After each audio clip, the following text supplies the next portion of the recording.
নাস্তিকদের কিভাবে আপনি বুঝাবেন? একটা ঘটনা বললে চমৎকার বুঝতে পারবেন। কুফা নগরীতে এক নাস্তিক ছিল, সে এরকম বলতো, যেটা দেখি না ওইটা মানি না। এই জন্য নাস্তিকদের যুক্তিগুলো খোড়া যুক্তি। তারা বলে আনসিন ইজ নাথিং, যেটা দেখি না ওইটা মানি না। এরকম কিছু গাধা আছে না নাই? হাদারা উল্লুক্কা পাঠা কয় যেটা দেখি না ওইটা মানি না। আচ্ছা বলেন তো, আমরা কোনোদিন আমেরিকা দেখছি সরাসরি? কথা কয় না।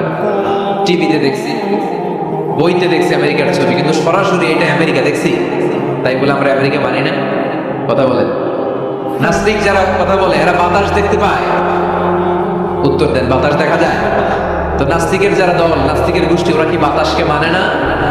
Why do you believe on that? Why do you believe on air in the atmosphere? বায়ুমণ্ডলে যে বাতাস আছে এটা কেন মানে? বাতাস তো দেখো না। কে কারো যখন মাইগ্রেনে পেইন হয় মাথায়, আমার প্রচন্ড ব্যথা, আপনারা কি দেখতে পাচ্ছেন ব্যথাটা? কিন্তু মাথায় যে ব্যথা হয় এটা আপনারা মানেন না, নাস্তিকেরা মানে না। তাহলে ওদের যুক্তির কোনো গ্রাউন্ড আছে? কোনো গ্রাউন্ড না। যেটা দেখা যায় না এটা নাকি ওরা বিশ্বাস করে। আল্লাহ বলেন সৃষ্টির দিকে তাকা, নজর করে দেখ, আমি আল্লাহর নিদর্শন আছে। সুবহানাল্লাহ পড়ে। নাস্তিকদের কিভাবে আপনি বুঝাবেন? একটা ঘটনা বললে চমৎকার বুঝতে পারবেন। কুফা নগরীতে এক নাস্তিক ছিল, সে এরকম বলতো, যেটা দেখি না ওইটা মানি না। সবাই বলে আমাদের একজন ইমাম আছে, ওনার নাম নু'মান ইবনু সাবির, উনি তোমারে দেখায় ছাড়বে আল্লাহ। সে বলে তাই? তাহলে ডাকো তো, তার সাথে আমি তর্ক করবো। অ্যাপয়েন্টমেন্ট দেওয়া হলো জুমার পরে ঠিক ভর দুপুরে 2টায়। নু'মান ইবনু সাবির ওনার আসল নাম, ওনার লকব হচ্ছে আবু হানিফা।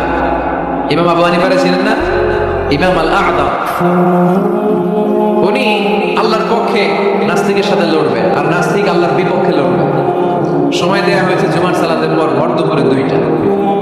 ঠিক সময় নাস্তিক এসেছে, হাজার হাজার মানুষ এসেছে, আসে নাই ইমাম আবু হানিফা। নাস্তিক তো রেগে মেগে আগুন, আমার সময় দিয়ে উনি আসে নাই কেন? আসে না কেন? আধা ঘন্টা, 1 ঘন্টা, 1.5 ঘন্টা চলে যায়, আসে না। প্রায় 2 ঘন্টা পরে ইমাম আবু হানিফা দৌড়ে দৌড়ে আসে। নাস্তিক বলে আপনার তো সময়ের কোনো জ্ঞানই নাই, আপনার সাথে কোনো তর্ক চলবে না।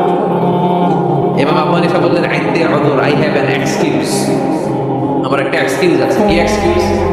সাইয়েদনা ইমাম আবু হানিফা বললেন, আমি যখন ঘর থেকে বের হই, এই পথে আসার সময় আমাকে একটা নদী পার হতে হয়। কি পার হতে হয়? আজকে যে দেখি নদীর সামনে কোনো নৌকা নাই, মানুষ নাই, কেউ নাই, কেউ। হঠাৎ দেখলাম নদীর পাশে বিশাল একটা বড় গাছ, গাছটা এমনি এমনি 2 ভাগ হয়ে গেল। গাছ থেকে এমনি এমনি কাঠ আর তক্তা বেরোয়, তক্তাগুলো এমনি এমনি জোড়া লেগে নৌকা হয়ে গেল।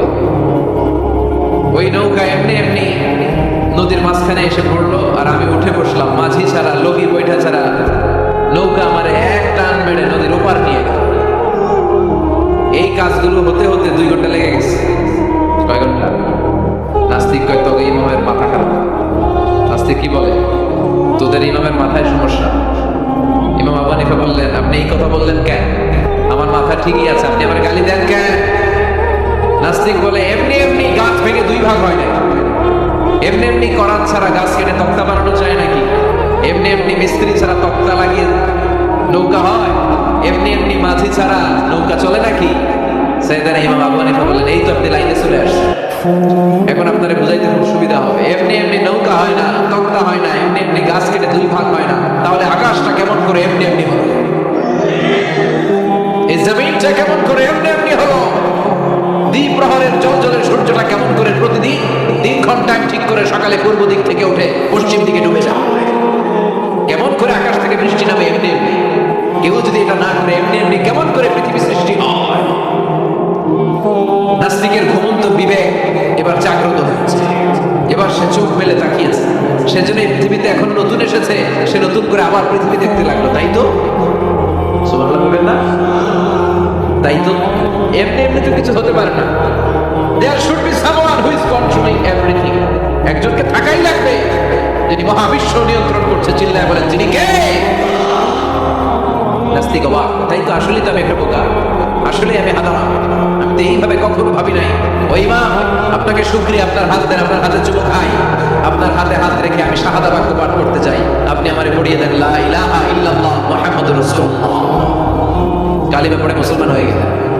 আল্লাহু আকবার। এজন্য নাস্তিকদের সাথে ওয়াজাদিলহুম বিল্লাতী হিয়া আহসান। হিকমতের সাথে কথা বলতে হবে, প্রজ্ঞার সাথে যদি আপনি একটা ভ্যালিড গ্রাউন্ড উপস্থাপন করতে পারেন, নাস্তিকরা আপনার সামনে দাঁড়াতে পারবে না। চিল্লায় বলেন ঠিক কিনা? এই নাস্তিক